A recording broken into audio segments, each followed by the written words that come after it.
നിന്റെ ഹൃദയത്തിലെ ആഗ്രഹം അവൻ നിനക്ക് നൽകട്ടെ. നിന്റെ താല്പര്യമൊക്കെയും നിവർത്തിക്കട്ടെ. ദൈവത്തിൻ്റെ മാറ്റമില്ലാത്ത വചനം ശ്രദ്ധിക്കുന്ന പ്രിയപ്പെട്ടവരെ, നിങ്ങളുടെ ഹൃദയത്തിൽ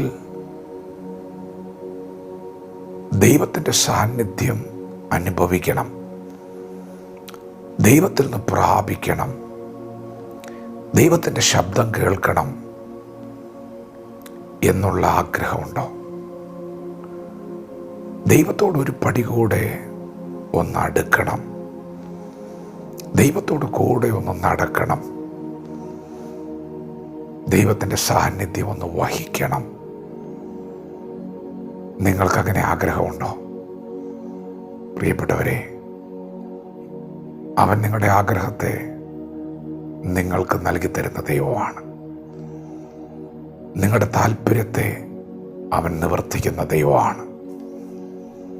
ഇന്നു പകൽ ആഗ്രഹിക്കുന്ന ഉള്ളങ്ങളെ ദൈവം നിരാശപ്പെടുത്തുകയില്ല. തിരുവെഴുത്തുകൾ പരിശോധിച്ചാൽ കാത്തിരിക്കുന്നവർ ലജ്ജിച്ചു പോയിട്ടില്ല. ദാഹത്തോടെ വന്നവർ നിരാശയോടെ മടങ്ങിയിട്ടില്ല. ദാഹത്തോടെ വന്നവർ തൃപ്തിയോടെയാണ് മടങ്ങിയിട്ടുള്ളത്. കാത്തിരിക്കുന്നവർ, ദാഹത്തോടെ വന്നവർ, അന്വേഷണ മനോഭാവത്തോടെ വന്നവർ, വിശ്വാസത്തോടെ അടുത്തു വന്നവർ, ഇവിടെ ഇതാ ആഗ്രഹത്തോടെ അടുത്തു വന്നവർ, ആശയ്ക്ക് വിരോധമായി ആശയോടെ വിശ്വസിച്ചവർ, അവരെല്ലാവരും ദൈവത്തിൻ്റെ കരം ചലിക്കുന്നത് കണ്ടിട്ടുണ്ട്. അവിടുന്ന് സത്യദൈവമാണെങ്കിൽ എനിക്കൊരു അനുഭവം തരണമേ എന്ന് ഇന്ന് പകലെത്ര പേർ ആഗ്രഹിക്കും. ദൈവത്തിൻ്റെ വചനം പറയുന്നു, അന്വേഷിക്കുവിൻ, എന്നാൽ നിങ്ങൾ കണ്ടെത്തും. ദൈവത്തെ അന്വേഷിക്കുന്ന ഒരു മനോഭാവം നിങ്ങൾക്കുണ്ടെങ്കിൽ നിങ്ങൾ ദൈവത്തെ കണ്ടെത്തും. പ്രിയപ്പെട്ടവരെ, നമുക്കൊരു ദാഹമുണ്ടാകണം, നമുക്കൊരു താല്പര്യമുണ്ടാകണം. ദൈവത്തിൻ്റെ വിശുദ്ധ വചനം പറയുന്നു, ദൈവത്തോട് അടുത്ത് ചെല്ലുവിൻ, എന്നാൽ അവൻ നിങ്ങളോട് അടുത്തു വരും.